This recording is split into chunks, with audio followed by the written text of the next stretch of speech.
Ladies and gentlemen, boys and girls, children of all ages, this is the Supernova Show! And I am your host, Colton Roberts. And this week, we're going to talk some trivia. We're going to talk some She-Hulk Episode 2 and House of the Dragon Episode 1.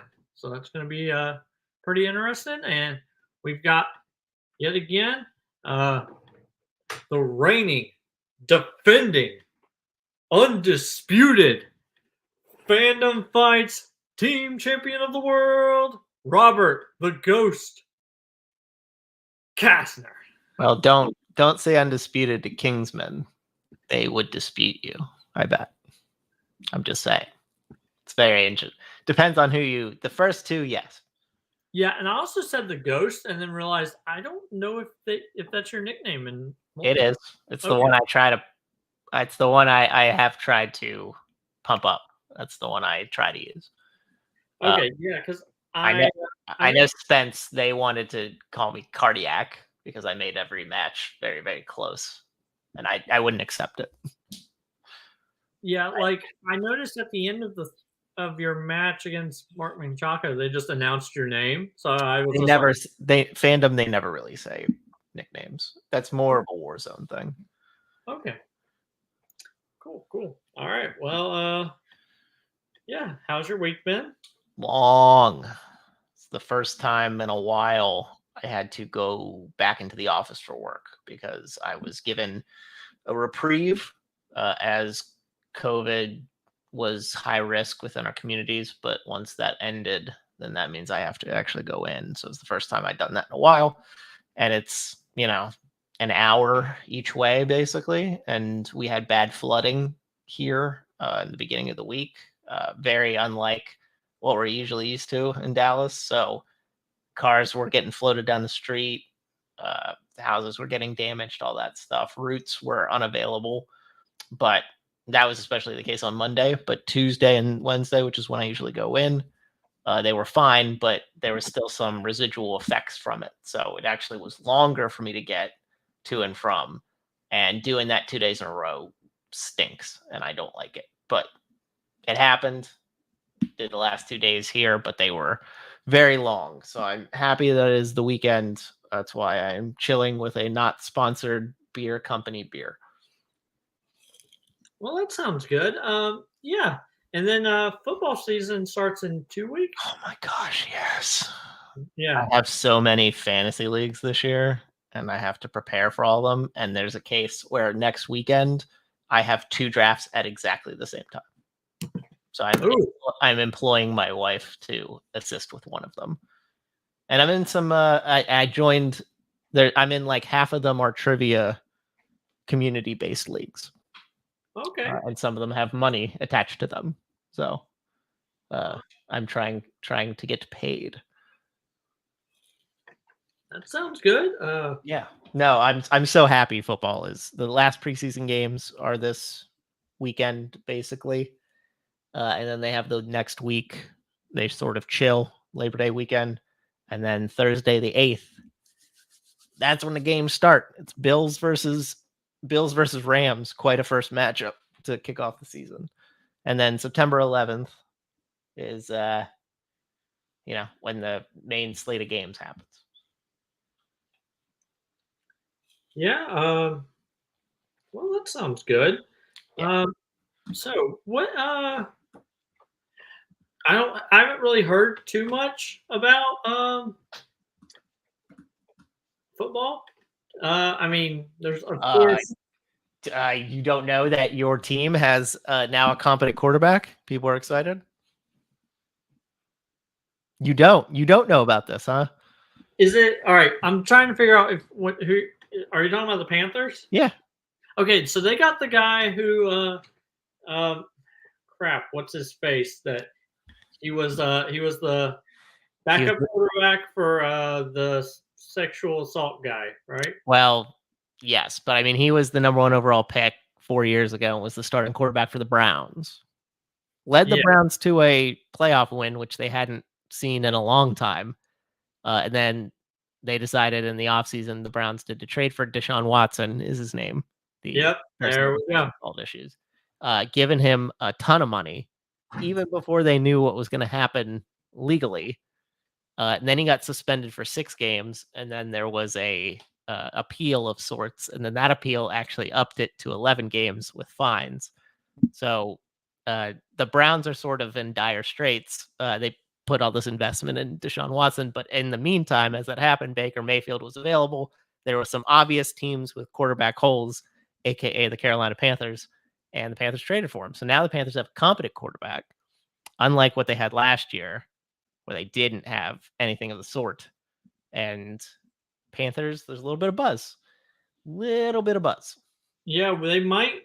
I mean, it's possible they get the wild card. They could be a wild card team. They're not going to win the division. That's going to be Tampa for sure. Yeah, that's gonna be Tampa for and at then least like the next 2 to 3 years, I would say. I think the Panthers will be better than the Falcons because the Falcons are starting over quarterback, new regime. Then it's really about them sort of competing with the Saints, and the Saints have, new quarterback, new long-term ish quarterback, but they upgraded in certain places, so that will be interesting. And then, the NFC is weird. I think a lot of people think the AFC is stronger just because it's more balanced, but the Panthers could sneak in. So I was wondering if you had heard about the Baker Mayfield. Yes, I could not remember his name or Deshaun Watson's name, but yeah, I think we talked about it like 3 or 4 weeks ago in Messenger because I was like, Oh yeah, okay, yeah. then you were like, "Yeah, it is," and I was just like, "Okay, cool." Baker Mayfield's the guy who does all the progressive commercials. You see them on where before it was the funny thing about, and I say funny in quotes, the funny thing about him living at the Browns stadium and like treating a full stadium as if it was his house. But he had way more commercials than playoff wins or wins in general. Now we'll see if that corresponds to I forget what the Panthers stadium is called. See if it corresponds to, it's like energy. It's like something, it's like HRG energy or some shit. I don't remember. I was like, "It's the Bojangles." Oh shit, is that what it's called? I'm trying to remember. Like, I know that's crap. If you hadn't asked, I would have, because I've been talking about it. Like, it's one of Oh, those places where North Carolina is one of the few places that hasn't had a WrestleMania, and mhm. we have a football stadium, and they always want to like be like, "We broke the attendance record." We totally would because there's never been a wrestling show there.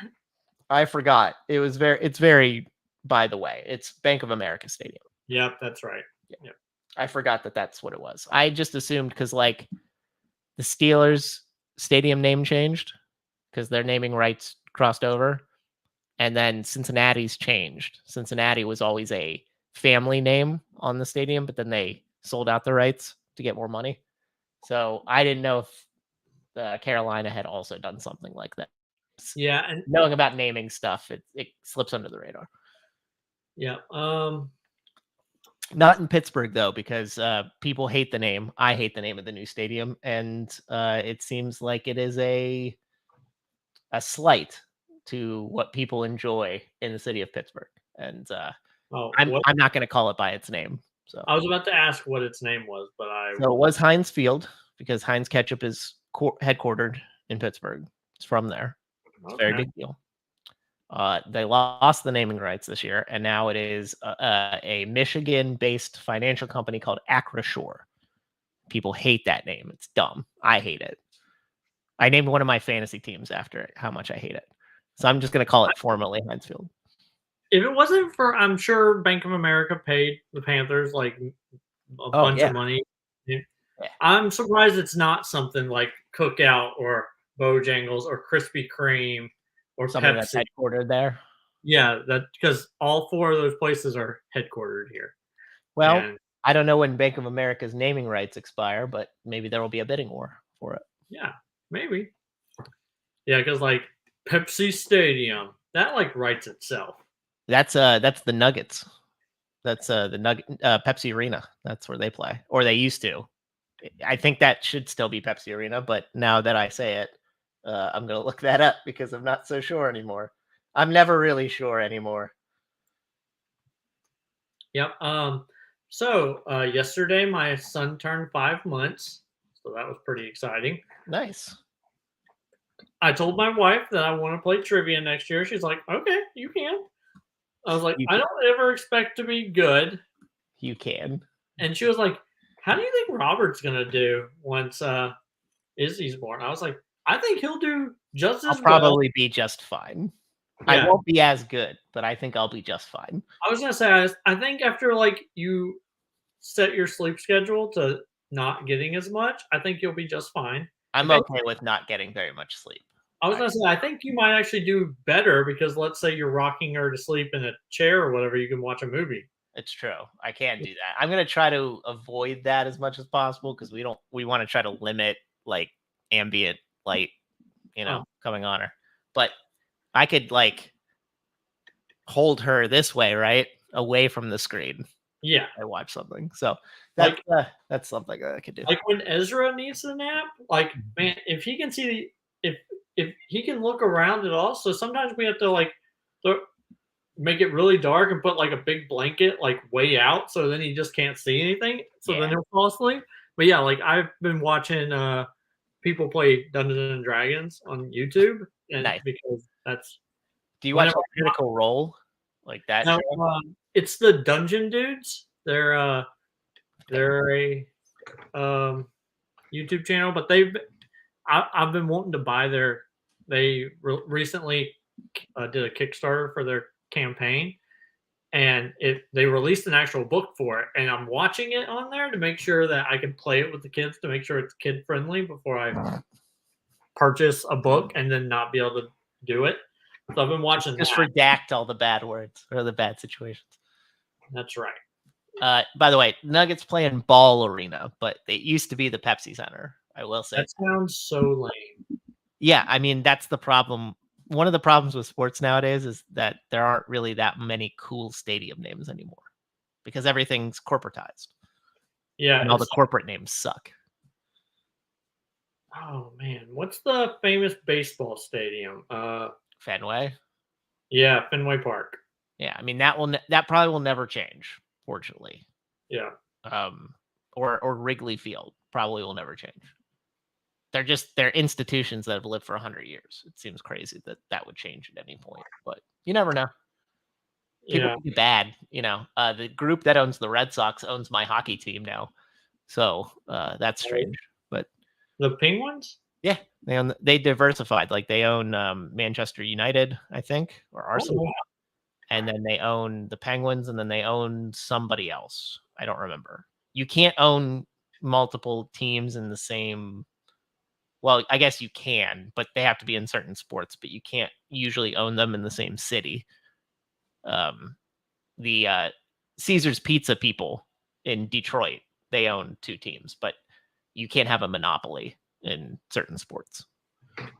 Yeah, okay. That makes sense. I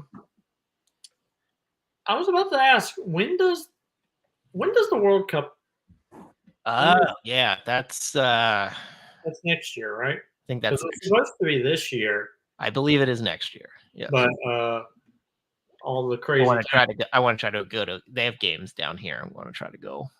Oh yeah, because I think it's coming to America, right? It is. There's a lot of sites, and people were excited because there were some in Dallas when it was announced. And I was like, "Oh, cool! Why wouldn't you want to go to a World Cup game?" Yeah, I really want to go. Like I Yeah. really, really want to go.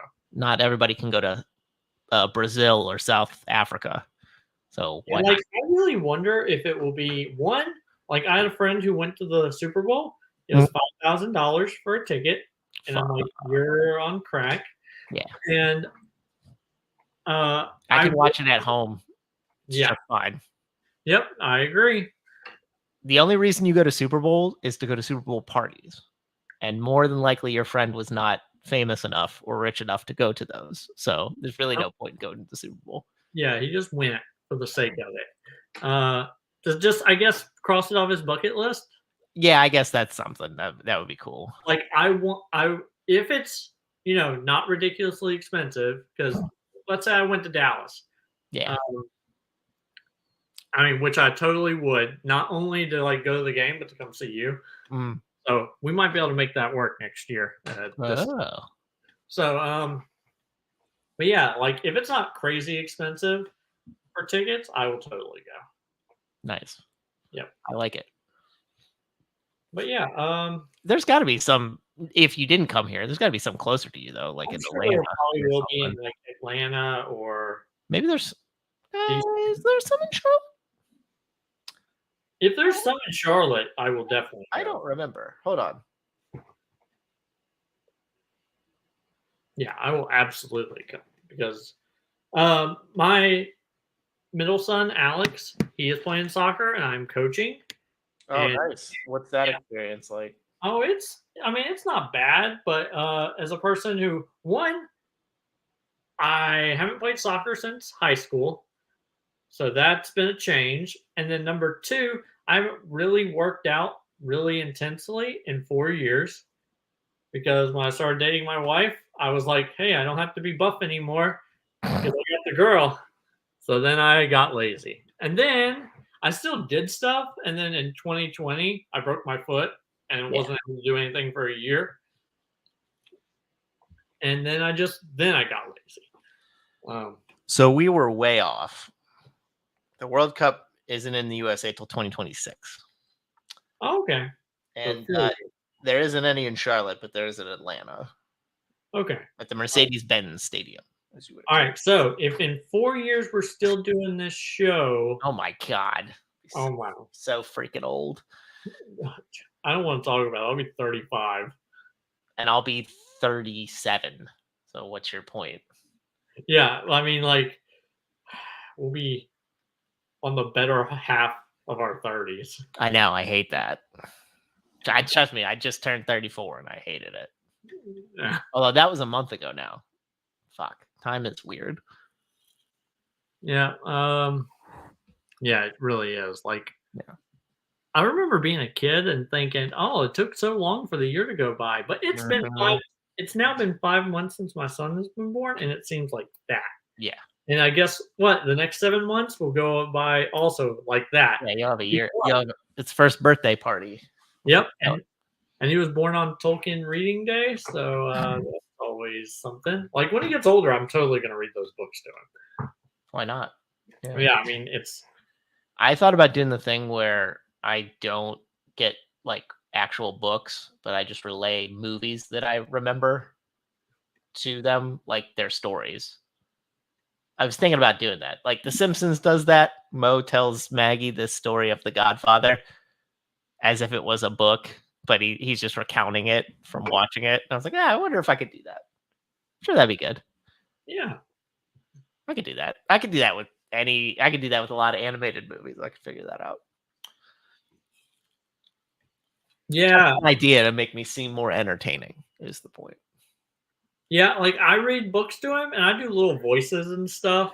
Yeah. Because as a person, like, I DM a Dungeons and Dragons campaign, so I do really good, or I say they're really good, but my wife will just be listening to me read him a book, and he is having a ball, and she's like, "You're dumb." Yeah, you're a dork.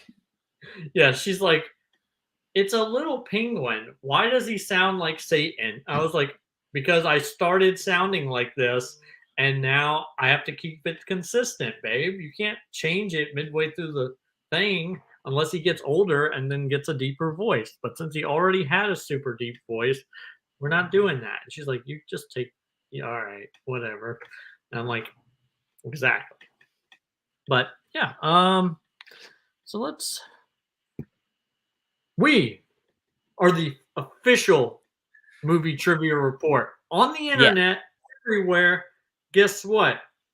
If there's movie trivia, we're going to talk about it. I talked to a certain individual, and whenever the season's up, he is absolutely going to come on the show. He or she, they are going to come on the show to talk about what we talked about last week. Oh my gosh. The entire potential like changing of questions in round 3 for entertainment purposes. Oh. Yep. Okay. So, I forgot. I am going to ask about that. I got distracted with my own comings and goings, but I need to ask that from other people. Yeah, Thank you honestly, very much. I was telling my wife about it, and she was like, how does that make you feel?" I was like, "Well, the fact that, like, I have people that I know that I've communicated with that might have been messed up because of that thing, it kinda makes me mad." Yeah. But, like, besides that, I guess it's fine. I mean, it doesn't really Yes. like, it does always make it more entertaining, I guess.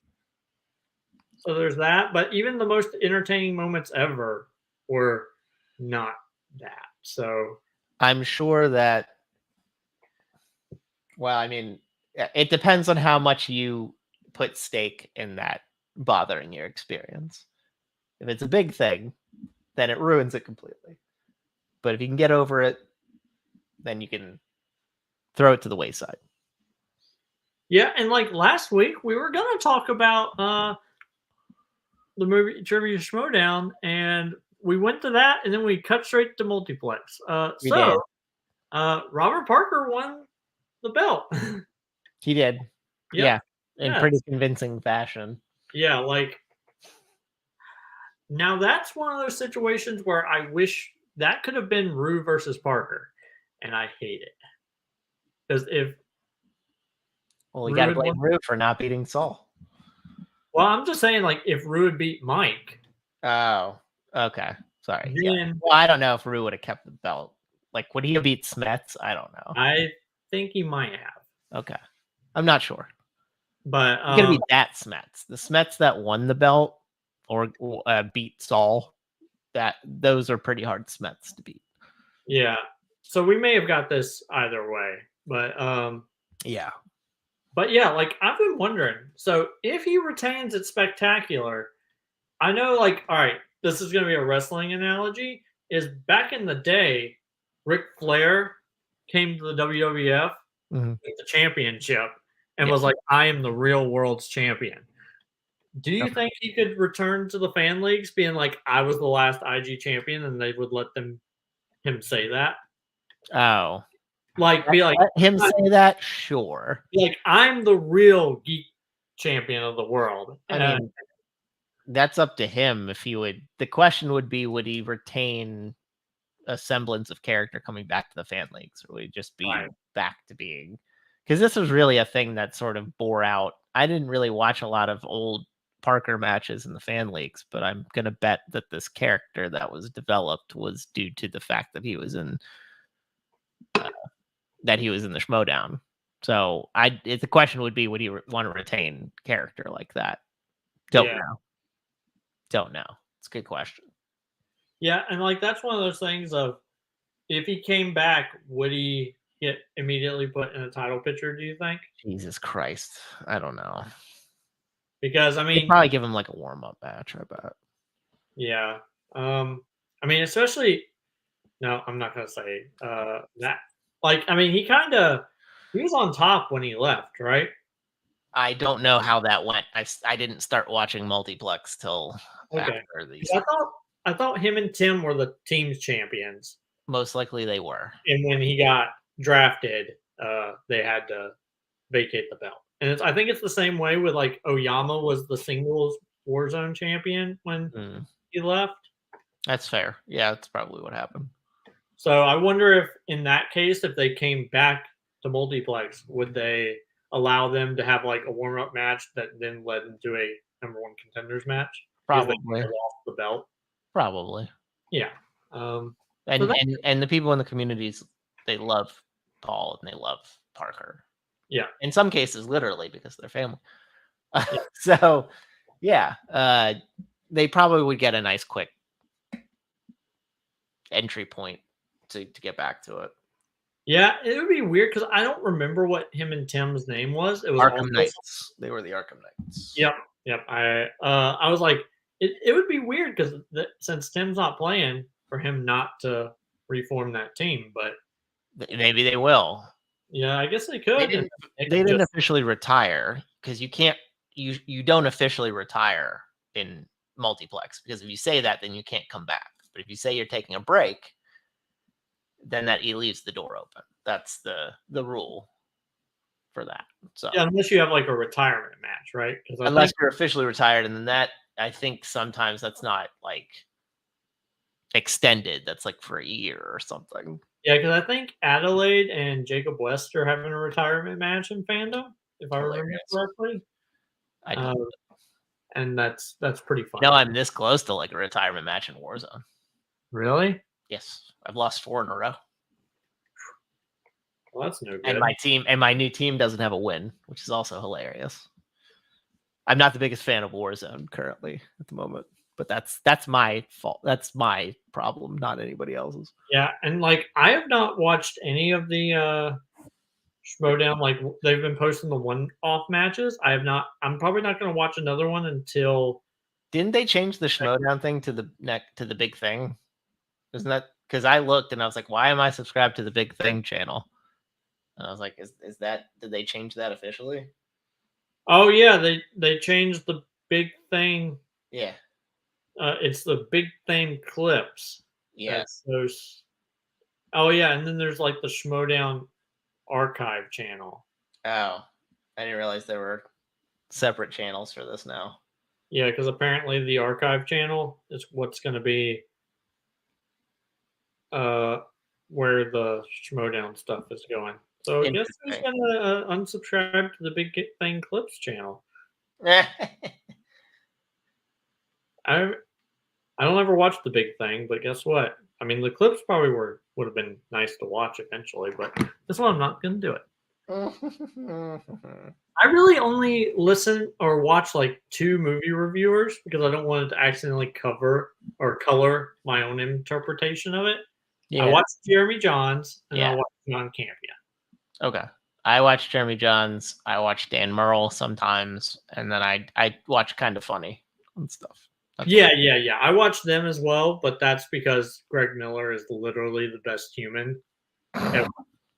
Like, oh my lord! Like, I remember when he announced his pregnancy. Like, I had watched him all the way through his cancer stuff, like way back in the day. And Mhm. at the time, he was just like, "No, I'm not gonna come in a cup. I don't want to have kids." And then when he's telling the pregnancy story, he's like, "Yeah, I wish I had. If any one of you ever get diagnosed with cancer before you start chemo, come in a cup because you might change your mind in 6 to 10 years Yeah. and not be able to have it, be able to do Yeah. it."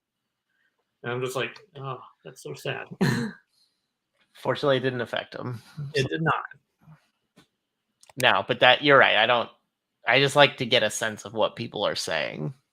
Yeah, It's the like same thing. Like I watched a lot of negative Thor: Love and Thunder stuff, and then I watched Thor: Love and Thunder, and I was like, wow, people really shit on this, and I'm not really sure why. yeah, like I remember because I saw Thor: Love and Thunder on a Saturday, where I used to see him Thursday night, but because I'm working, I don't do that. Yeah. Except for Thursday, it's coming up Thursday.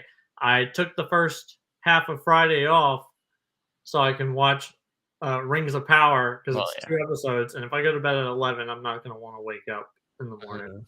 I'm just not. So I took the first half day off so Ah. I can like sleep like a normal person. I got you.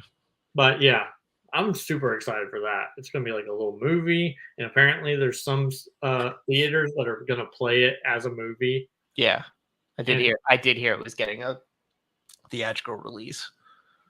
yep, and I've only ever heard good things. Like normal critics are all saying good things. People that are like Tolkien experts are saying mostly good things.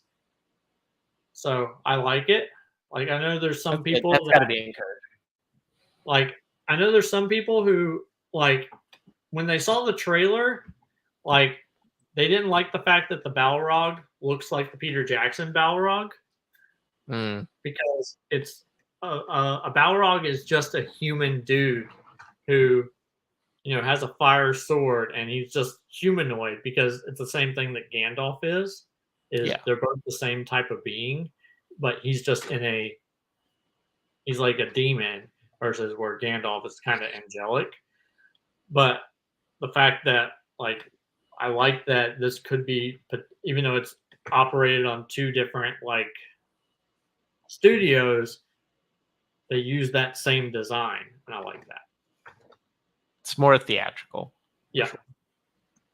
But yeah, we got the Ontel Geek Teams tournament. Yeah, there's a lot of Ontel announcements from the geek perspective. We saw what the bracket is.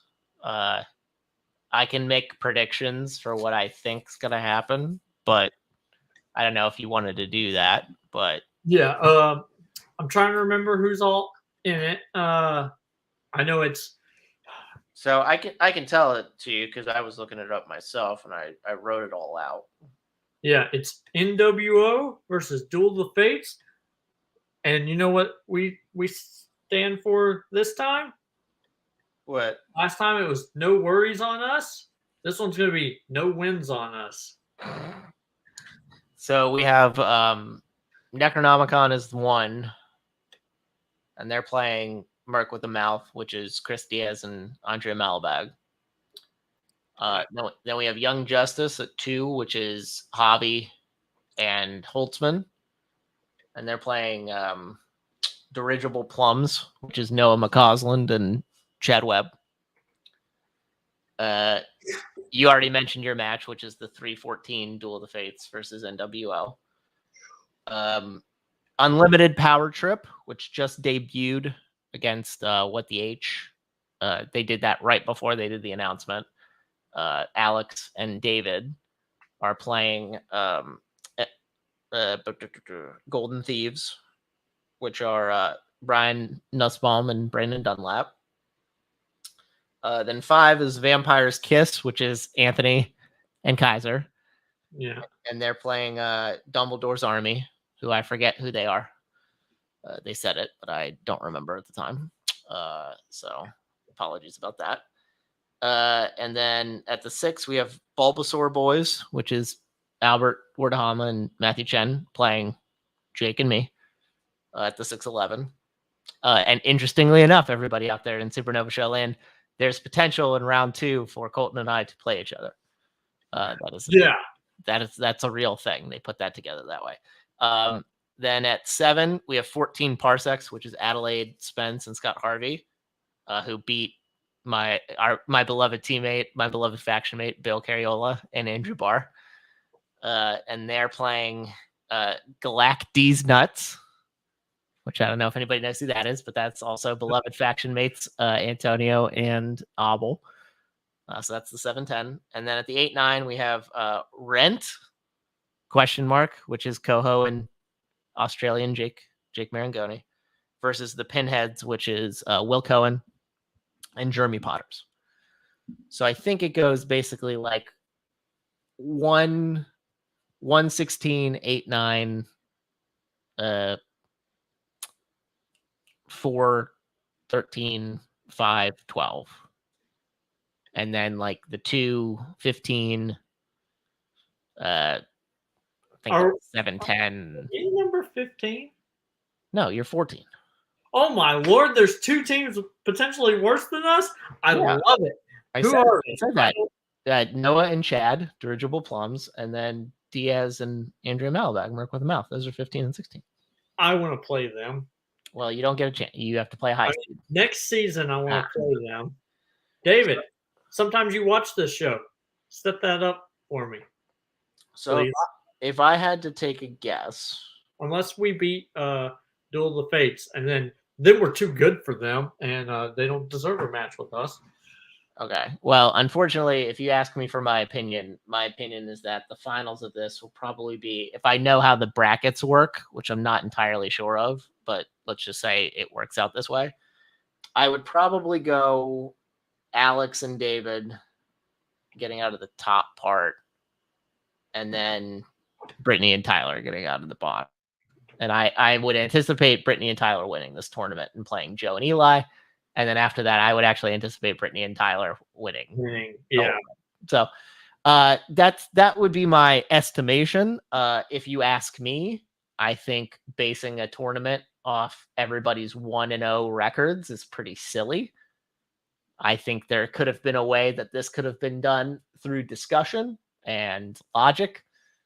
That basically, I'm just upset that if Jake and I win the first matchup, we most likely will have to play Brittany and Tyler, and I think that's stupid. I didn't tell you, like, God, I'm gonna talk to David because if we beat Brittany and Tyler, and you guys beat Albert and Matthew Chen, right? Yep. If that happens, we're gonna have like a little supernova show, Civil War here, and yeah, that would be fun.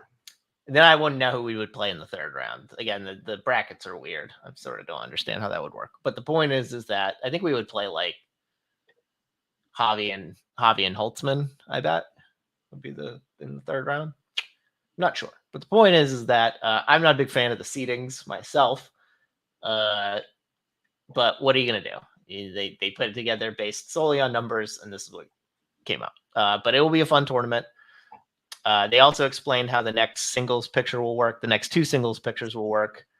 They're doing all the GCC winners. They got a grouping of 8, right? And they will all play each other. And then for you who don't know, Brittany won the open mic or got the MVP of it. So she got the number 1 contender match. So whoever wins the GCCs get to play Brittany. Good fucking luck is my estimation. And then whoever wins that plays Joe. So if you ask me, it's just another Brittany and Joe match, I assume. And then they talked about doing the captains and the trios, and they said one of the captains would be whoever loses that title match, and then David would be the other captain number 2, because he lost to Joe before that in the title match. And then there's 2 captain spots up for grabs. And when I was listening to this, I was like, I wonder if I get to be a captain because I don't get to participate in the next 2 title pictures, or is there a potential that I wouldn't show up in the next 2 to 3 title pictures? And I thought that was funny, considering my only losses in Until Geek singles are in the title to Joe and Dave. Either way, those are interesting things. The idea of how they do the trios, where one person has to answer all the round 1 questions, and then the other 2 people do round 2, and then everybody splits the 2, 3, then 5. Which again, they mentioned it on the report, but like it would suck if you were the person who always had to answer the 5-pointer. That would just be terrible. So that's a lot of stuff happening in Ontel. From a geek perspective, do you have any thoughts, Colton? Any additional thoughts beyond sort of the explanation of how that's broken down? No, not really. I mean, I also hate that I have to play Brittany and Tyler. That's what happens when you're 0-1, guy. I know, but now, granted, not all losses are created equal. You guys lost to who are now the 5 seed, and we lost to who ended up being the freaking champions. It's our only stupid loss. So yeah, whatever. And then Ontel, to round out Ontel, they're doing their tournaments, right? They announced their brackets, not in a show, but on the post. And they've been going through and doing the singles tournament. They had a couple more matches. Good match, Mark Menchaca and Coho. Mark won that. Forget who else has played since we Tony Durso played Jake Marangoni, and Tony won. Tony's very well known for going into the first round of a tournament as a very high seed and getting an upset. So spoilers for everybody, Tony's going to play Mark in the next round. Payson beat Scott Harvey, and Kirk beat Thomas Scully, along with the other matches that had gone forward. So I think we're 6 matches into the Ontel singles tournament. So the first round is pretty, it's almost wrapped up because there's only 16 people. So it's 8 matches in the first round. And then the Ontel teams tournament hasn't started yet, but there's only 8 teams in that. Yours truly is in that. That films soon. I know that if Antonio and I win, then we probably get to play Payson and David. Hooray for us. What a good fucking prize for winning a match. It's really good. Either way, so that's everything about Ontel. Colton, do you have any questions or thoughts about the extent of all the different tourneys that are happening in the Ontel landscape? Not really. I mean, other than the things that I've said, I got to get prepared. Yeah, you do. Get prepared. In Scar and the Lion King said, "Be prepared," but the Lion King's not in the Ontel Geek world, so that doesn't really help you. Yeah, you're right. But unfortunately, yeah, that's true. But yeah, like I'm excited for it. The worst thing that can happen is I lose with not getting a single question right, and I feel bad for Ryan. That would be really disappointing. Yeah, so I wouldn't know how you would recover from that. Oh, I'd recover because that's always the expectation. I think last time I got 5 questions right in round 1 and hadn't studied in a year. So if I set it at 0, I will always do better than I think. Okay. Or I'll do exactly what I think. So you can't be worse than what you think, is what you're saying. That is correct. Unless they find some way to take points from me. Gotcha. Yeah, which I don't think they will do. So, but yeah, I'm trying to think. So for the other leagues, like Full Metal's just doing their randoms and their classics because they're ramping up to try to get singles back in 23. So that's the same. That's not really anything different. I know you have a Full Metal random match coming up for Avatar: The Last Airbender, I believe. Yeah, I'm excited about that. I have one for the NBA with faction mate David, so I'm looking forward to that. Although that keeps getting pushed back every month, so I'm not actually sure when it will happen. But that's Full Metal in a nutshell. I think Full Metal really ramps up in 23. I don't know if you are aware of Henry Sanchez's league or channel. There will be trivia, but he's started doing more extensive match option. Like if you not subscribed to TWBT, Henry's got like 1,300 followers or whatever, so he's like monetized.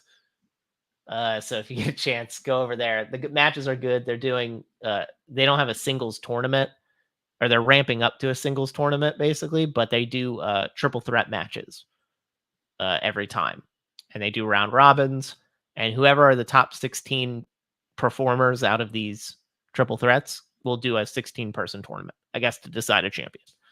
That's really fun because you pick a strength and then you basically have that strength for the entirety of the season. And your round 3 questions will always be about your strengths. So you never, unless you get knocked out, never really not hear your strength questions. And they always ask one in round 1 as well.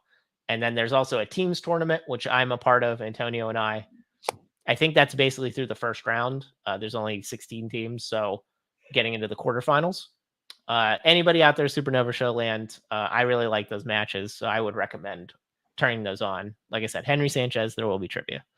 And then that sort of leads to the big thing, which is what we mostly talk about here, which is multiplex. Yep. So they are currently going through a Warzone teams tournament. I think most of the first round matches are almost completed because I think they're only doing 12 teams, if I remember correctly, or 14, something like that.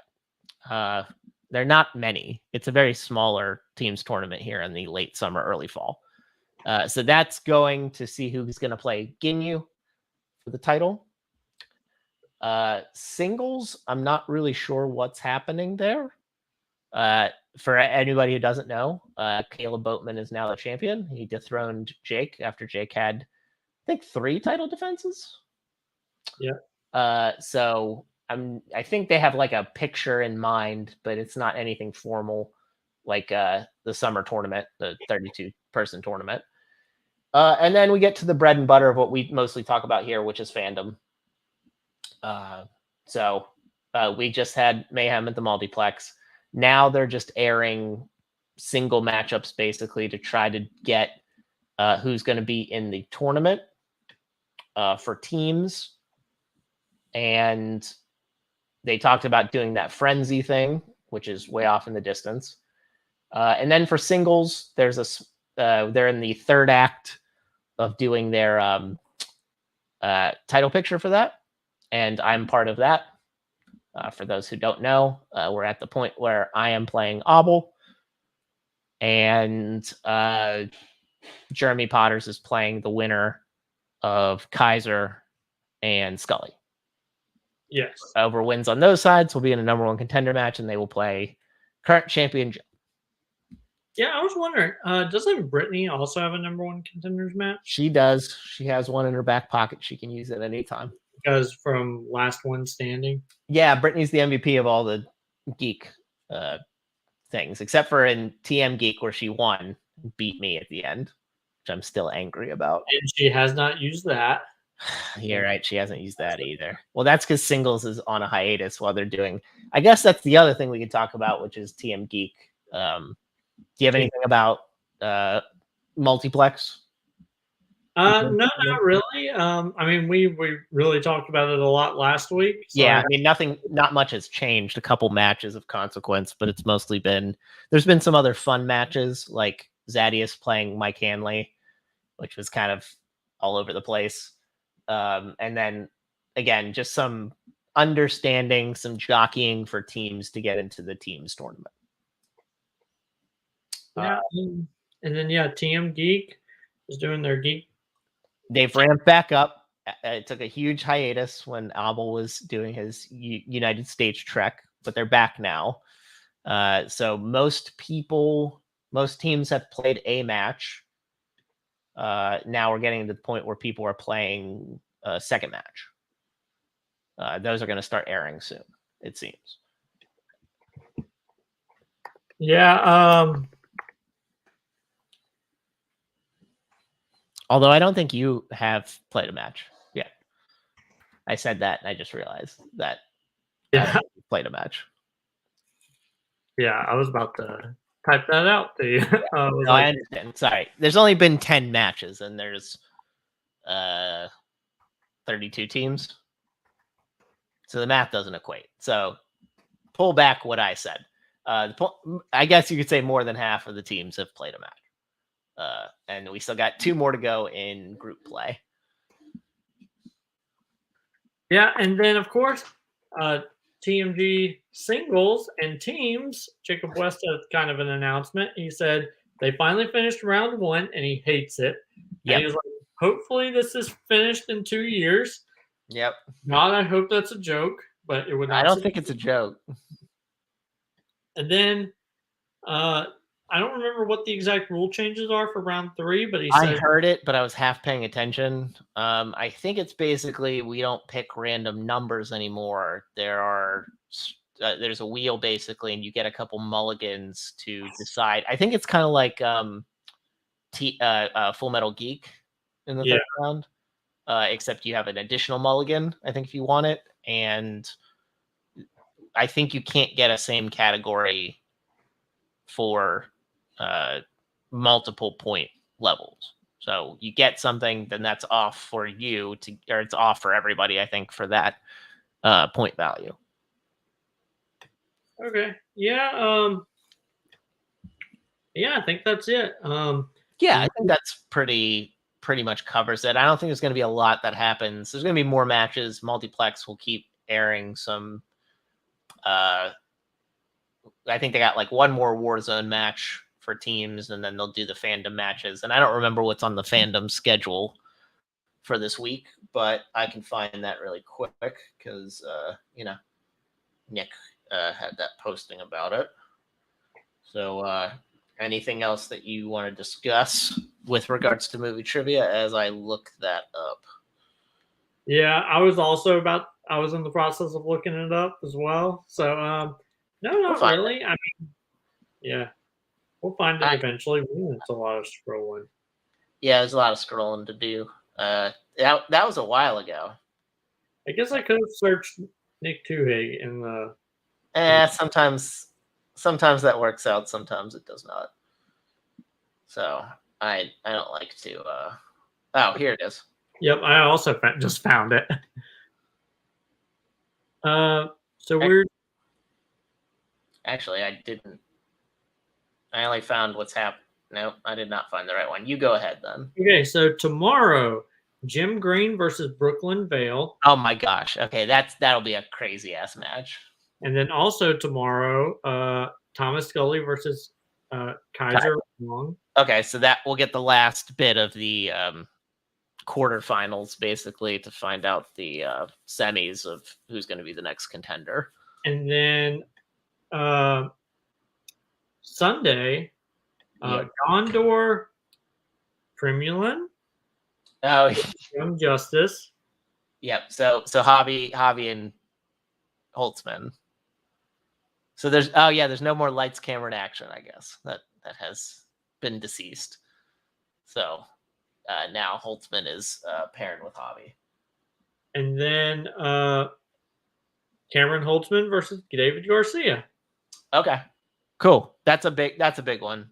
I think that's for like the next picture. I bet. Yeah, and then we got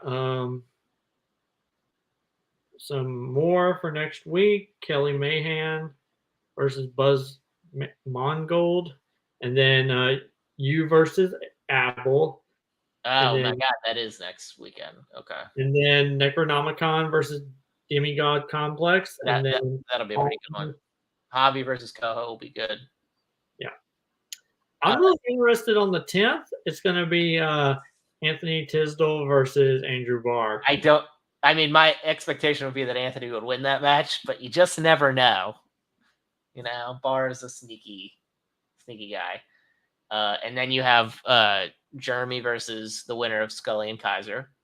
Is it coincidental that the fandom? All right, so the fandom Team Frenzy, is that all coming out on the same day? Yeah. Okay, so it is coming out. It's coming out on the same day that the Schmodown does its spectacular. Yep. Do you think that was planned? At that point, yeah, they would have known that. Okay. Frankly, I'm gonna rather want to watch the Frenzy than the I will also, because it's such a really cool concept. Yeah. Like, I'm probably gonna watch it, but I'll probably watch both. Just for the.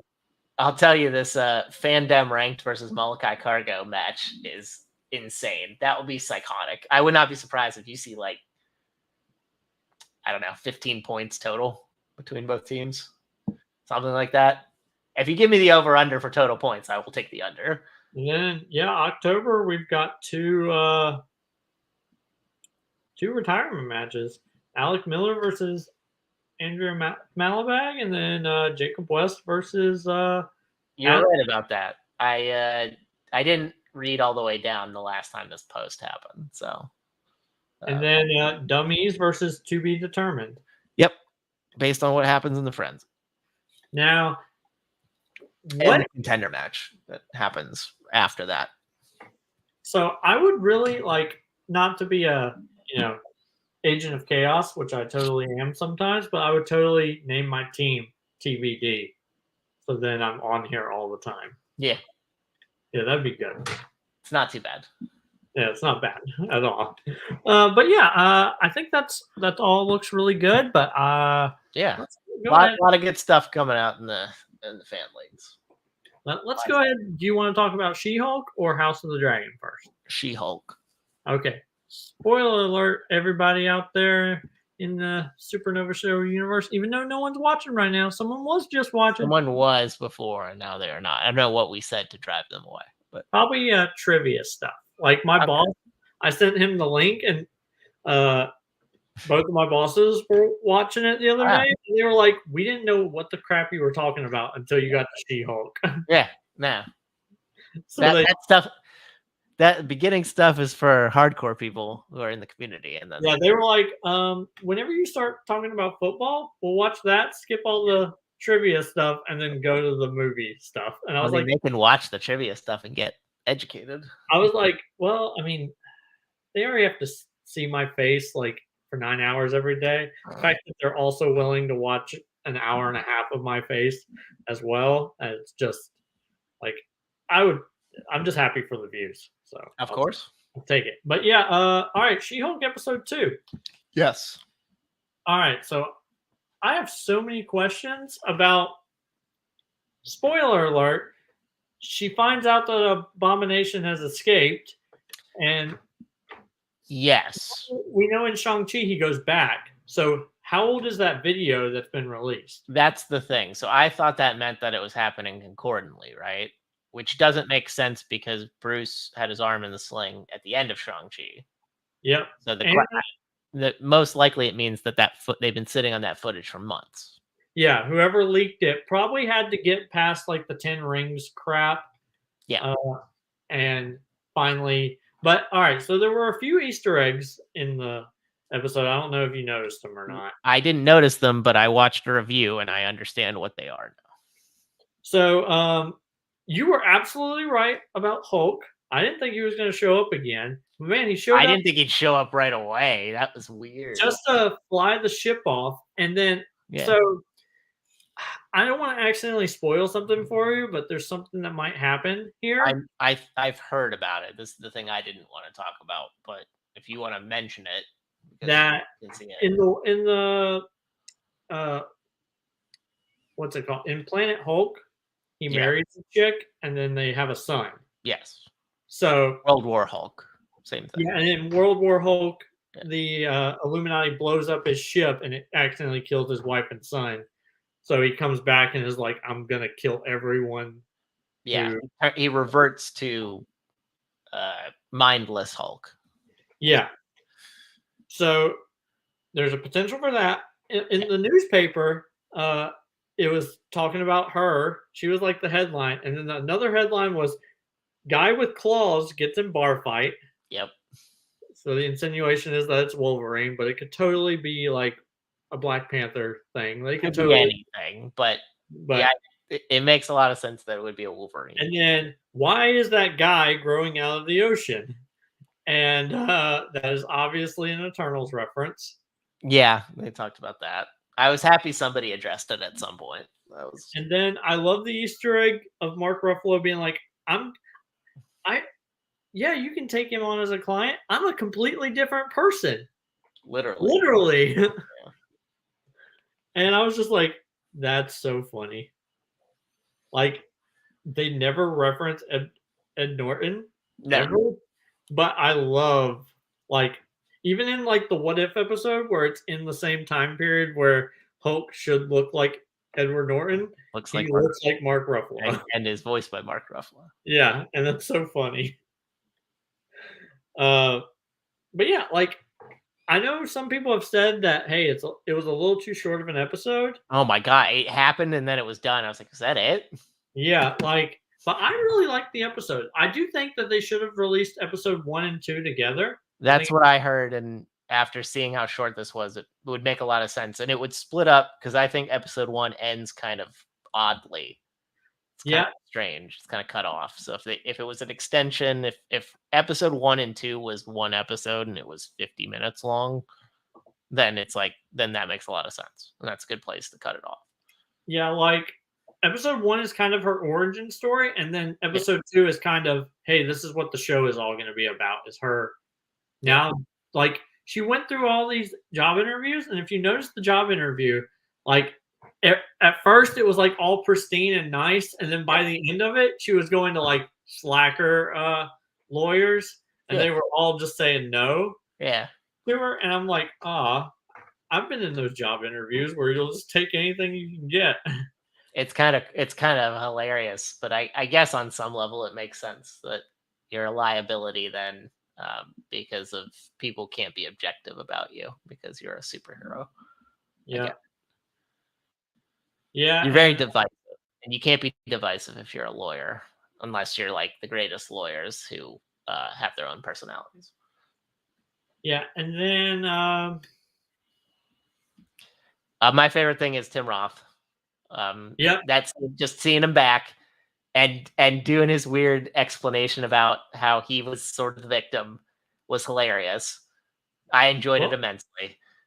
And she was like, "Wait, they did that to you?" Like you could see, like it her connecting the dots to where, oh, he thinks he was going to be the next Captain America, and he got turned into this abomination. Well, And he did that because he asked for Hulk blood. So I don't say he's pristine. yeah, but they probably don't know that. They don't know that, but yeah, we know that. we know that. Yeah. Yeah, like it's I thought the episode was good. I like her relationship with her friend. Yeah, her paralegal's great. Like their dynamic is great. And I like Pug. That's gonna be like the 3-man weave, basically, is those three as her, those two as her team, and those three as a trio of trying to navigate like coming up with this superhuman or superhero law division. Yeah, and then I assume yeah, that like at some point I don't know how Daredevil, because I thought at first, Yeah. oh, he'll be the one that brings Abomination in. I don't Well, think as a transfer person between divisions or whatever. And that's how but now I have no idea. I think we can expect Wong to be in the next episode or the episode after that, because I imagine that he will have to answer for the breakout, and it would be great as if he got legal charges brought against him. I think that would be hilarious. I'd be all for that. I hope that's what happens. So I read a theory that if Bruce brings his son, if he actually has a son and he brings him to Earth, that he might need an attorney to help him get past the Sokovia Accords. Yeah. And that might be like, oh, I can't use my cousin because that would be Conflict a of interest. familial thing. And be like, wait, I heard Spider-Man use this thing. And he doesn't know who Peter Parker is, but he might still know, hey, Spider-Man used this lawyer. Yeah. So, but I really kind of don't want to see Bruce again for a while, but I'm sure we'll see him again. So I thought it would only be one more episode. Now after this, I'm going to say maybe the last two. Yeah. And maybe not very much in the second to last episode, but maybe quite a bit in the last one. That's what I'm going to go with. Yeah. Now I went from there's not going to be any Hulk to I think you're right. We'll probably see him like at least twice more. Yeah. They could have just done they could have just done voiceover, and they were like, no, we'll show him in the thing. Yeah, like how much money that cost for them to do is I don't know. My wife was like, wait, he just gets cell service out there? And I was like, well, you're kind of closer to satellites, so maybe. Yeah, and then once he starts leaving the atmosphere, it goes out. And it's well, am I wrong? Isn't he supposed to be in Secret Invasion? Yeah. All right. So that's what I thought. I thought he would be on the base with. Yeah. But I guess because obviously, like Monica goes up there to be with Nick Fury at the end of WandaVision, which we know is before all of this. Wait, we know she went up there to go. Well, because remember there's a post credit, right? And yeah, they're like he needs you, and then they look up. Oh, that okay. Gotcha. And so it's insinuated, hey, he's up. She's gonna go up there. Gotcha. Yeah, I think he's supposed to be in Secret Invasion, but okay, because that would be a logical, and then that's sort of a logical step to get to the Marvels. Yeah. But now I'm trying to think. Connect.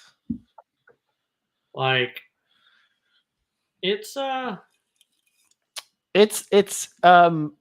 this is better than I thought. I was expecting it to be crap, and it's better than that. So that's good. I agree. And everybody I saw some things like, oh, the CGI is worse in this episode. I'm like, I don't think so. I think it's about the same. I like people can get over that. I like the fact that when she goes back to human thing, her metabolism just goes back to normal. That was funny. Drunk. I like that. And I also wonder if she'll get penalized at any. Like, I assume she won't get because her head lawyer guy's like, we only want you in Hulk form. Yeah. She goes to the prison and becomes normal form. And I assume she had to. That was like I assume that will not come up again, but Now, like obviously he knew, hey, abominations broke out with the help of the Sorcerer Supreme, apparently, and Mhm. we're not going to tell her until she accepts it. Oh, you accepted it? Hey, go watch the TV. Pretty I jacked. I'm curious what happens because we saw in the trailer that he turns into Abomination in a cell and presumably breaks out for real. So what prompts that to happen? That's what I'm curious about. Along with where Frogman comes in, I assume he's because people are just assuming it's like an LA Law. She takes like a case a week sort of deal. And then Yeah. there's like, there's like the case of the week, and then there's the underlying A story that's the connective serial situation. Um, and then how Daredevil applies. I'm very curious about that. I do know of a real life cameo that happens in the next 2 episodes. I won't say anything, but if you watch certain channels, they'll tell you about it. That will be weird, but I'll figure that out. Yeah, I'm enjoying it. Oh, Like, did you notice that in the bar where she's getting the getting fired, there's Ally McBeal on the TV? no, I didn't. I only watched the one time, and I'm not looking around at stuff. Yeah, I didn't notice it either, but apparently there's that, and she also has a picture of Captain America's butt as her background on the I did phone. hear. Yeah. I Yes. didn't notice that either, but apparently that's pretty funny. Yeah. Like Obsessed. we talked about it last week, and you made the comment, but then I saw the picture that was like, what if Captain America is Star Lord's grandpa? And I was like, what if that's the reason what attracted Ego, Star Lord's mom, because she was half super soldier. I'm And just saying Laura Haddock is my candidate for who he had sex with. yeah, And he probably wouldn't understand the concept of pulling out. So or prophylactics. So why not? well, I was just about to say, I was like, I don't think those exist in the In the 40s. 40s, I'm sure they did. I don't think they were I don't think they were mainstream. Yeah, because at that point, when he But I'm meets, sure the army had stuff. yeah, like, and at that point, I'm sure Howard Stark had invented Provolac. and at that point, he hadn't really fallen for Peggy, so it makes sense. Like, if a girl gives you attention and you never had any, I mean, it's a very quick scene in the montage, but they exchange a look, and yeah, it's a look of wanting and of like not desire, not like animal lust desire, but it's like of intrigue. So that's why I always thought it was her. Well, when they announced this last week, so yeah. I still wonder if it's just like Hulk's lying to her just to make her feel better. that's also a possibility. Yeah, And because then I wonder if it'd be really weird if it was like he's just saying that, but it was actually like he knows it's like Sharon or something. And when he'd would be they like, have had time to bang? well, I mean, during that 2 years, You mean he just he just stopped off on the side? I guess they were doing that all the time for Wanda and Vision, so why not? yeah, and like I mean, she got exiled from the country because of her part in giving him his equipment back. Yeah. So, and she has to find her way to becoming the power broker. So who knows? She might have been like sleeping with him and like stealing his juices and fabricating them to make other super soldiers. You never know. I mean, that's actually really disgusting, and I don't want to think about it anymore. Well, you put it out there. That's I did absolutely, and I nope, nope, no.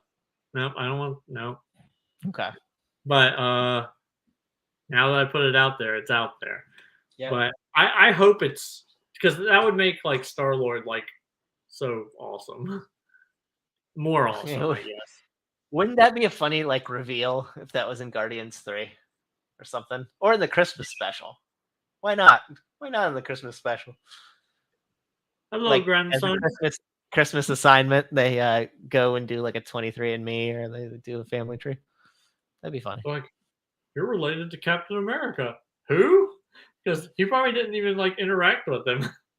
So if that's the case, Greg Henry, the guy who played his grandfather, who tries to brings him into his mom's hospital room and Yeah. whatever.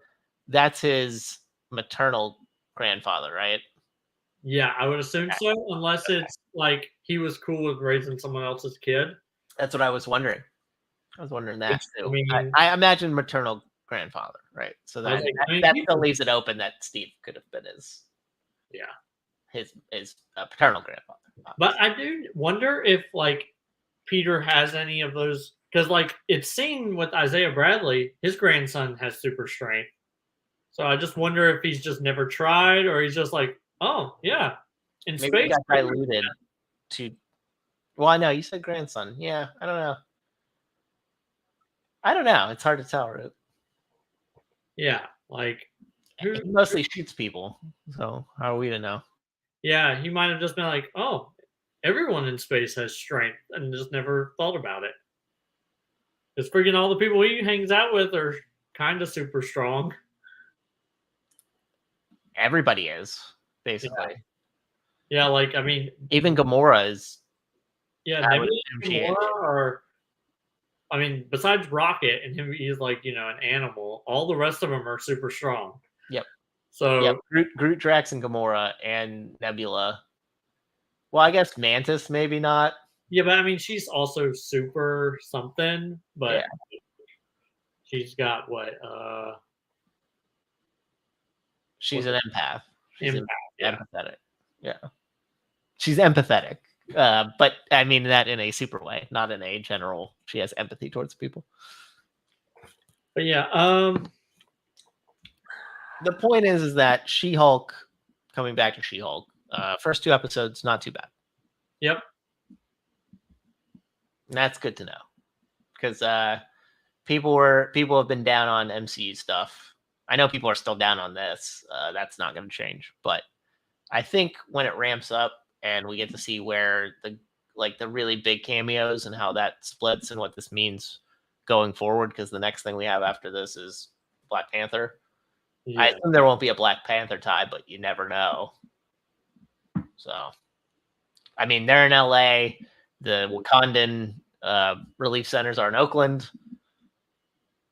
Yeah. It's at least close. Yep. All right. So let's move on to House of the Dragon. Wait, one more thing. I just thought of it. Is it possible that we get Riri Williams because she's in California? Some sort of reference to it. Could that be her intro? And it's not actually Black Panther. Oh, maybe. I don't think so though. Probably not, but I just wanted to throw it out there so people can chew on it. I was also gonna say, have you watched the I Am Groot special? No, I haven't got to that yet.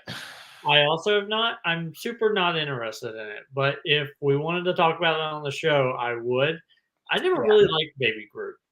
Like it was one I'm of my. fine with Baby Groot. I prefer adult Groot. Teenage Groot is so funny because we were all there at that point. Well, I mean, Teenage Groot bothered the shit out of me, and then he had one might say the most heroic moment in Infinity War. And it was just like 2 seconds. It was like, okay, I'm back in. Groot got me again. Good for him. Yeah, because like, trust me, as someone who's raising a teenager, I hear that like, me, all the time. Like, oh my lord, like my son is teenage Groot and my other son is baby Groot. Yep. And I guess I'm adult Groot, but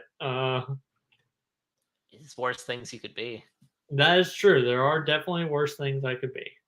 But all right, so House of the Dragon, you out there, we're about to talk about House of the Dragon.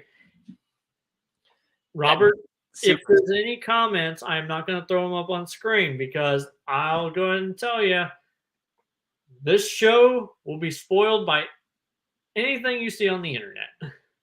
Yeah, of course. Like, holy crap. This is a big deal for people. It's been 3 years since Game of Thrones content. Well, not only that, is the entire story of this episode, I knew exactly what was going to happen because it's laid out in one of the books. Exactly what's like. Well, I saw rumors that like one of the showrunners didn't actually watch Game of Thrones. So my assumption was that he based what he anticipated for the series more on the books. Yeah, which like that's one of those things where I like the fact that they made the throne bigger. Yeah, it's very expanded, like out. It kind of looks like look at vines. Like if vines were swords, it spreads out. It's kind of interesting.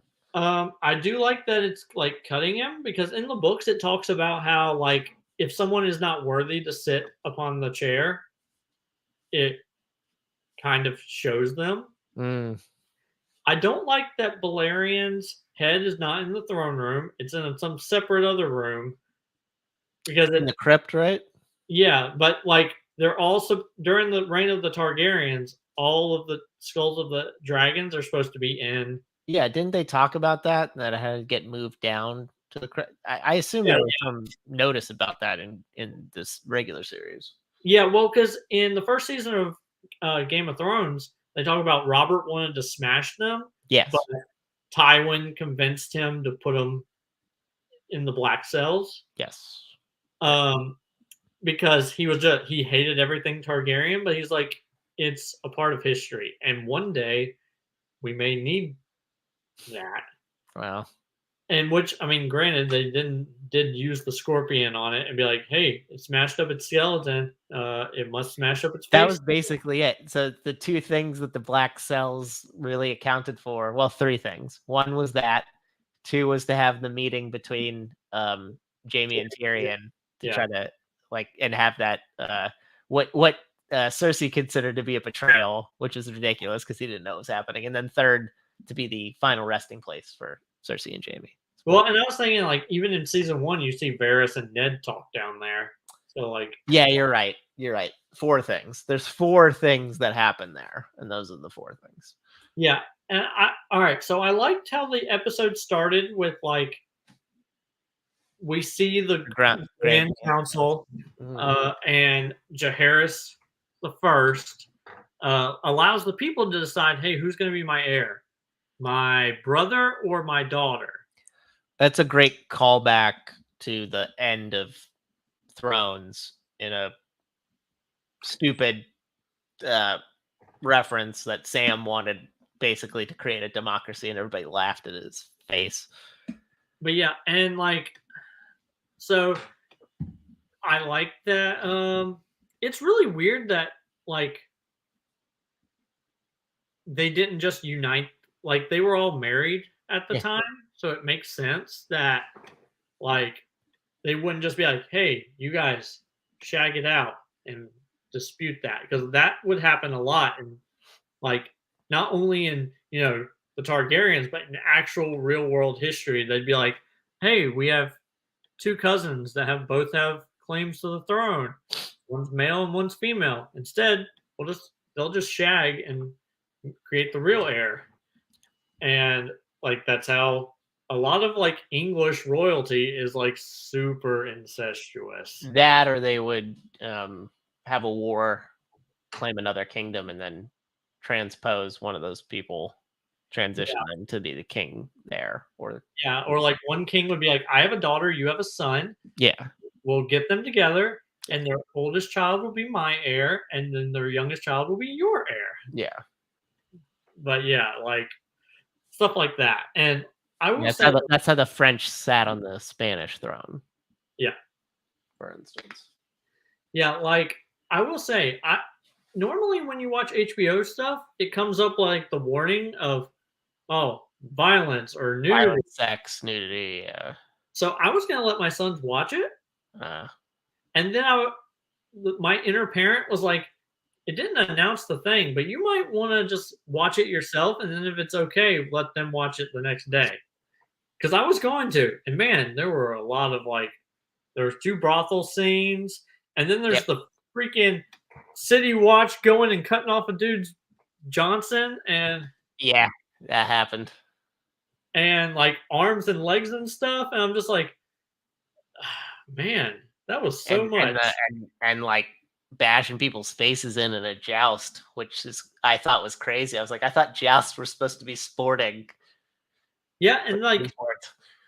I really like Matt Smith as Daemon Targaryen. Like that is I need to warm up to it. I saw somebody who was like, I can only see him as Doctor Who, like as a nice person, and I was like, yeah, I mean, the last thing I watched with him was Morbius, and it seemed out of place. So I got to get used to it a little bit. yeah, and then the scene where um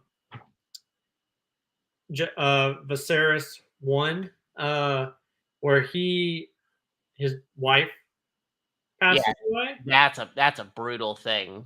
And I listened to the after. Do you watch the after stuff, like how they explain the thing? I do not. Okay, they explained that like they're at the beginning, Rhaenyra's mother, Emma, Yeah, Emma with an A, very interesting.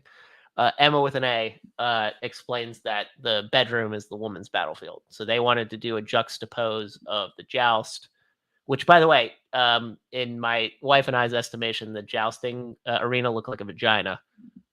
Just saying, it's very narrow, very ovular, whatever. But juxtaposing the jousting with what was happening in the bedroom to show the different sides of, in accordance with what she was saying about what different battles are like between the sexes. yeah, and I knew she died in childbirth, but I don't think in the books. I'm pretty sure it's not because of a cesarean section. I'm pretty sure it's just from natural causes. Yeah. So it was really weird that they made that choice. And Yeah. then, yeah, like the baby was alive, and I was like, but he dies. And Yeah. I didn't think he was supposed to live at all. And then the next scene goes, and Rhaenyra is Angry. yeah, and she's burning both the bodies. I was like, oh, I guess the baby did die. Well, my wife noticed, there's like, did you hear like a terrible like sound coming from the baby? And I was like, yeah, you're right. I did hear like a sounded like it had, I Like, don't know, rubella or something, and then it cuts to the funeral thing. Like, oh, that baby died.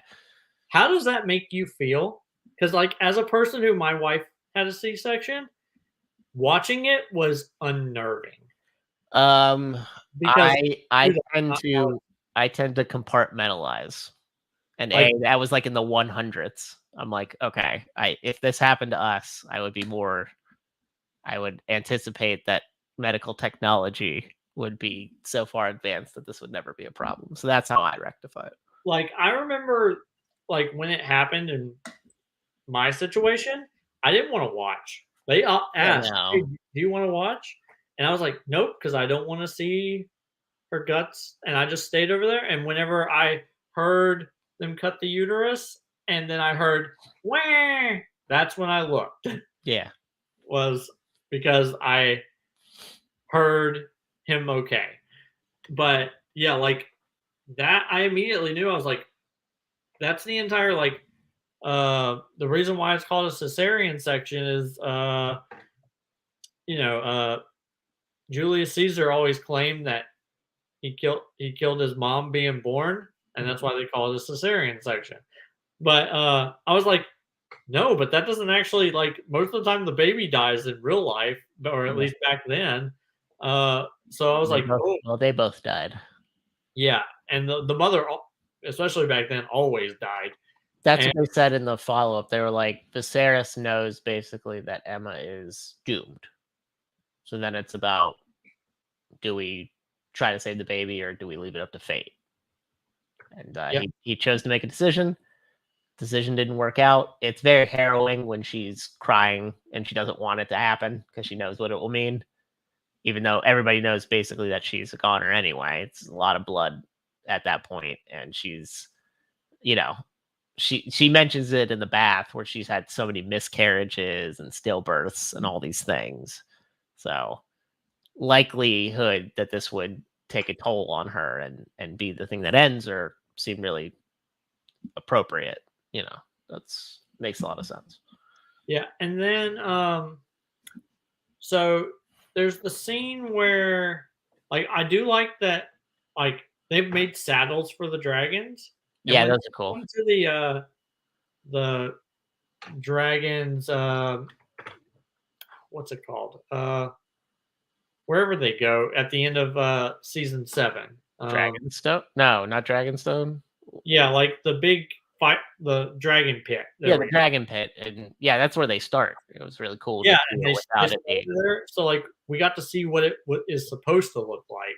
yeah, which is basically open land. There was Yeah, basically nothing there. It was surrounded by the hills and whatever, but it had a nice.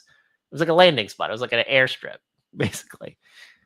and like I do like the story between Viserys and his daughter about Yeah, like Aegon the First having that dream about the White Walkers, essentially. it's a nice. They talk about it's a nice way to tie in what's going to happen, even though, as you've told me, White Walkers or night. The White Walkers exist, but there's no Night King. So, Yeah, yeah, because like it's hinted at in the book Fire and Blood that that's the reason why he invaded Westeros as well because he saw that threat. mhm. But like the fact that they're like, oh, it's the Song of Ice and Fire, and someone of our line will be the Song of Ice and Fire, and I'm like, man, you are really trying hard to talk about Jon Snow here It's a without weird. It's a him. weird concept based on how they introduced it at the end of Thrones, right? That Yeah. was something that fuck. Who came up with the title of Oh, Sam. Yeah. No, Sam didn't come up with it. It was the guy who wrote it. Who wrote Oh the no, the because manuscript? yeah, Archmaester. Crap. Was But it his was going to the guy be who Jim Broadbent played? That yeah, guy? Oh, okay. Yeah, yeah, yeah. yeah. So he was going to name it like the wars following the death of King Robert the First, Yeah. and then Sam was like, "Don't you need a better title?" And that's in season 7. And then whenever he gets there at the end of season 8, he's like, "A Song of Ice and Fire." And I'm just like, Archmaester Ebros or Ebros. Yeah. But I was just like, wait. So Aegon came up with that 170 years before, or 190, 200 years before we were supposed to believe that it was made up for the sake of this book. yeah, and that's like one. Yeah, I agree. Like it's No, that's just to me, that's a retcon. They're like, fuck that. We don't give a shit what they said about at the end of Thrones. That's stupid. yeah, like I do like that they referenced that the dream, but I don't like that wouldn't have been an Aegon thing because he would have then more matched with Starks because they identify with ice.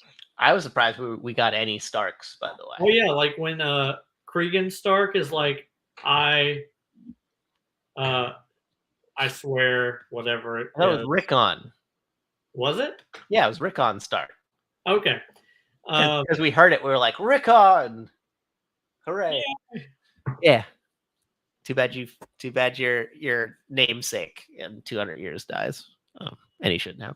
Yeah, I couldn't now that you say it, I was wondering if it was Rickon or Rickard. It's Rickon. Okay. Because I know Ned's dad is called Rickard. Yeah, I don't think it's Rickard. I think it's Rickon. Because And we I've heard always it and our eyes lit up. Rickon. Cool. yeah, I'm trying to think. Like, yeah, it's I think the episode was good. I It's, do like that like we obviously know Damon's coming back. I do yeah, I think mean, it's weird that Otto Hightower is like, hey, go seduce the king. I'm not surprised about that. Well, Because Damon, despite his many, many flaws, and they talk about it in the episode too. They were like in that funeral scene, he's kind of the most human between him and Viserys and Rhaenyra at that point because he's trying to have them act more familial with each other and understand what duty is when you're dealing with family death. But I mean, he sort of sees Otto Hightower as a grasper of power. He has to do it in duplicitous ways. And yeah, that was an option that he had for him. And I was like, oh yeah, that makes a lot of sense. yeah. In this timeline, it kind of seems like the Hightowers are like the Lannisters of this timeline. Are they rich? Yeah, they're the people that own the city that the Citadel is in. Oh, Old Town? Yeah, they own Old Town. So Okay. Well then yeah. yeah, which I like that you see one of them in the Tower of Joy scene, a high tower, but Yeah. you don't ever really hear about them much in the original show, which they're pretty big characters in the books. So I'm glad that they are getting more recognition. Makes sense to feature them here. Yeah, like I believe, if I am correct, that uh, Olena Tyrell was a high tower before she married Mace's dad. But I'm gonna look that up Okay. That makes sense. because that would go Right. with the entire like her grabbing for So they had power. a combo of High Garden and like Old Town. Okay, so she was a red one.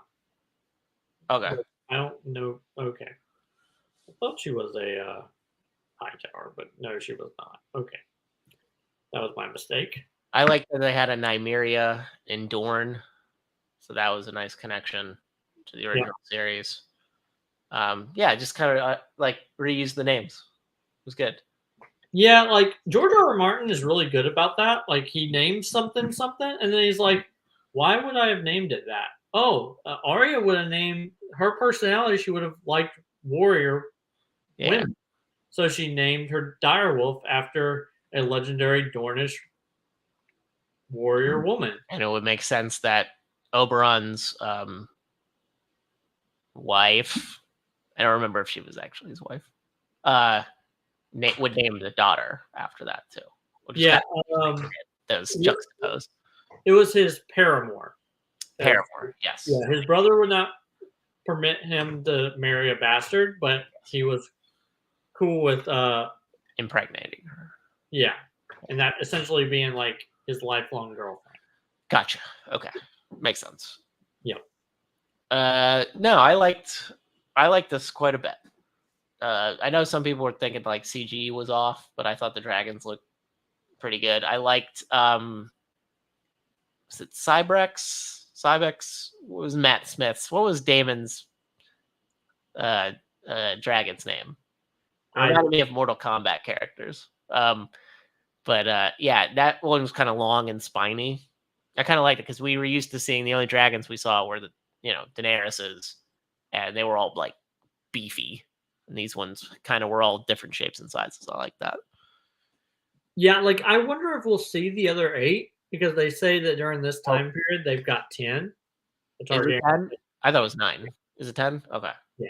Okay. Yeah, I don't know. So, because I mean, I think we will because I mean, why would you introduce and say that there's 10 if you're not going to have them be used? But there's only 2 Targaryens right now, so Yeah. so that means, I mean, Rhaenyra has to have kids, or Daemon has to have kids, or they probably have like cousins and aunts and Yeah. uncles that we just haven't met yet. Well, I mean, we know they've got the aunt, right? Rhaenyra's aunt that's married to Corlys Valeria. Oh, the woman who should have been the queen? Yeah, the and queen was who denied? never was. So she might have a dragon. Yeah, I bet she does. Kids Yeah. have dragons. They Yeah, don't- because technically, like, so Corlys is also a Valyrian.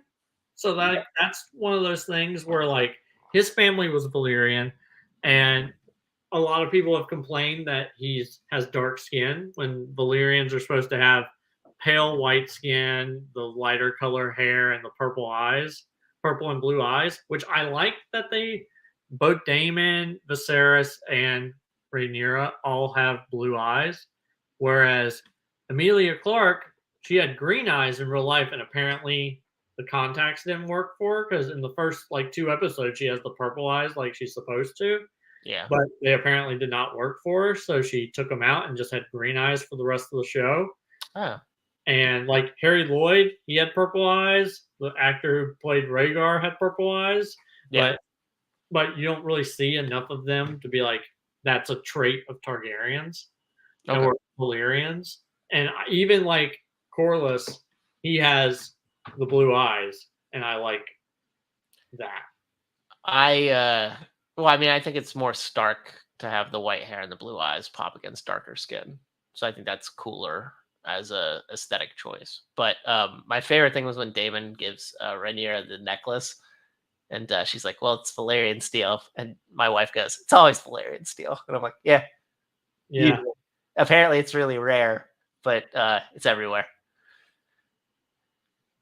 In that time, it was probably less rare than it is in the Thrones timeline. But she's like, "It's always Valyrian steel or dragon glass," and I'm like, "Yeah, we'll probably see some dragon glass too.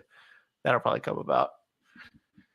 Well, because I mean, Dragonstone is built on a mountain of it, but Yeah. at this point they don't know that it's needed for anything. So the Yeah. Targaryens just I will say, Well, the question is, will we get any referendums to the first men and that stuff? I'm not sure because we're mostly focused on Targaryen stuff, but you never know. yeah, I really hope not. I know that there's some things I know about the show that I'm trying not every time I have a thought that I'm like, ooh, that will spoil the show. But I know I think the show should stay centralized. And also I think it being House of the Dragon, they can do the other time periods. So in a later season, they could do Aegon's Conquest or other Targaryen kings. So this show could really go on for I mean, we've got, like they said, 179 years before the birth of Daenerys that they can work on. So if the show stays popular, then they can continue under the House of the Dragon banner, which I find interesting. And Does that mean that depending on how successful this is, then they might go back and do additional spin-off shows of the other houses and their entire histories too? yeah, I could totally see them. I know they're going to do House of if they keep with it being House of whatever, they're going to absolutely do House of the Wolf. House of the Wolf, yeah. And I don't think. I mean, House of the Stag? That doesn't sound cool. no. I mean, House of the Lion? okay. I'm interested in that one. I'm not really interested in House of the Stag because, yeah, the Baratheons were kind of important because they are part. They do have Targaryen roots, so that's something. The Roses? But the Baratheons don't really get super popular until Robert's Rebellion. Mm. So, if they're due House of the Stag, it has to be within the last 50 years before the show. Yeah. Because before that, the Baratheons and the Targaryens are really mixed up because they're really tight because they're cousin houses. Yeah. There's a lot of Targaryen princesses that didn't marry their brother will marry into House Baratheon or House Valyron because they are all three of those houses are Valyrian houses. Yeah. So they want to keep the bloodlines pure. So rarely ever do they marry outside of their family. So they're the Malfoys of the. Yeah. I was gonna say they're the Malfoys or the House of Black or the Gaunts of Game of Thrones because Nice. the Gaunts also Voldemort's grandfather and his wife were brother and sister because unless they could find a noble or one of the Sacred 13 or whatever they're called, one of them that wanted to marry him, they would just marry their cousins and stuff. And that's how the Targaryens kind of are. Pretty Makes much sense. exactly. They're we got to keep the Valyrian blood pure. But I'm interested. I'm ready for the next episode on Sunday. It's going to be good. I'm looking forward to it. Yeah, I am as well. Good stuff. Good shows. Good content we got. Yeah, Thursday, we got 2 hours of Rings of Power. And Thursday, we also have She-Hulk episode 3. And then Sunday, we have House of the Dragon episode 2. So we got several things to talk about next week. Yep. It'll be a lot. Yes. Need my beauty sleep. But all right. So that's the end of the sport. What do you have any like final impressions or any predictions that you're gonna? No, I imagine there will be a huge thing about Rhaenyra wanting to go with like, what was the dude's name? Colton Cole or whatever his name was. And then like them talking about what you were talking about trying to keep it within certain families, or there will obviously be like maybe her aunt. I'm trying to decide if her aunt will try to steer her in a good direction or will try to undermine her. Probably more likely the latter, since she should have been the first female monarch. So stuff like that. I imagine I saw something in the weeks ahead, so that Damon does try to basically like start a coup, it seems, with his dragon and with like the people he made the gold cloaks, I bet. So stuff like that. There'll be more undermining. There'll be more familial backstabbing. There will be questions about how a woman, and obviously she doesn't take the throne because that's the whole thing, right? Because Daenerys is supposed to be, well, Cersei's the first queen, but that doesn't really count. Uh, Daenerys is supposed to be the first queen, right? So we obviously know Rhaenyra doesn't actually take the throne, or if she does, it's so small in the reign that we've like she's swept off in history, or maybe it is longer than we think, and somebody burns all the history about it. Who knows? So I don't really have many predictions because I've seen some of those weeks ahead stuff, but they try to keep it as vague as possible. So I'm very interested in how Rhaenyra navigates these minefields. She is thinking like she probably doesn't know what she's in for, and everybody will try to get a piece of her. I imagine her father will die by the end of the first season. That's my anticipation. Yeah, like I assume that will be the case as well. Like I wonder, like at what point do we get everything else? Like, I mean, obviously, like they do kind of have to paint. Like I do like that they immediately like show that Damon is kind of like wicked. Like between him wanting to fight at the joust and then not being able to do it, and then also like him doing the city watch thing, which reminds me of like in season 2, Braun brings up like, yeah, uh, there's less thievery, and or Varys is like, yeah, there's a mild drop in thievery, and Tyrion's like, how did you accomplish this, Lord Commander of the City Watch? He's like, I rounded up all the known thieves.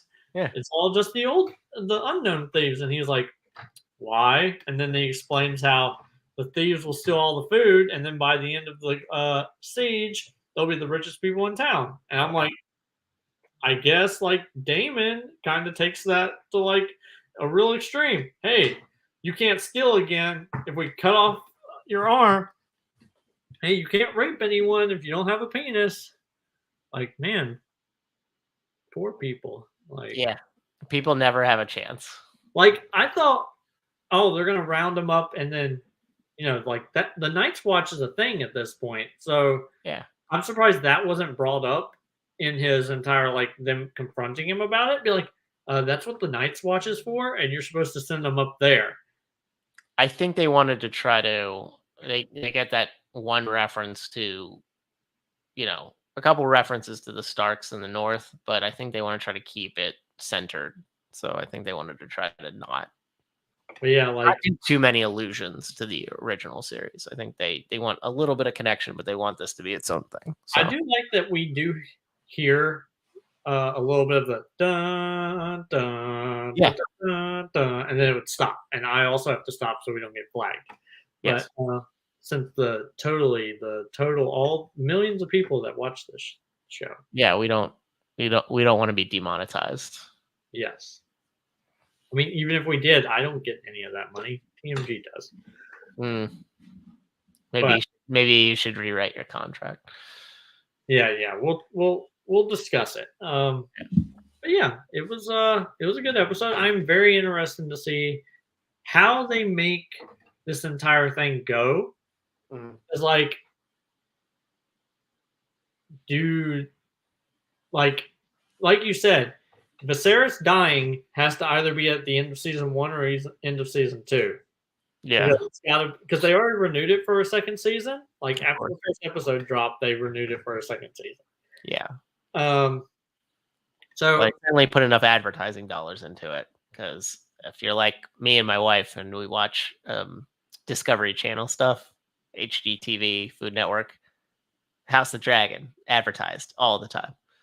So can't put that much capital into it and not want to get as much as out of it as you can.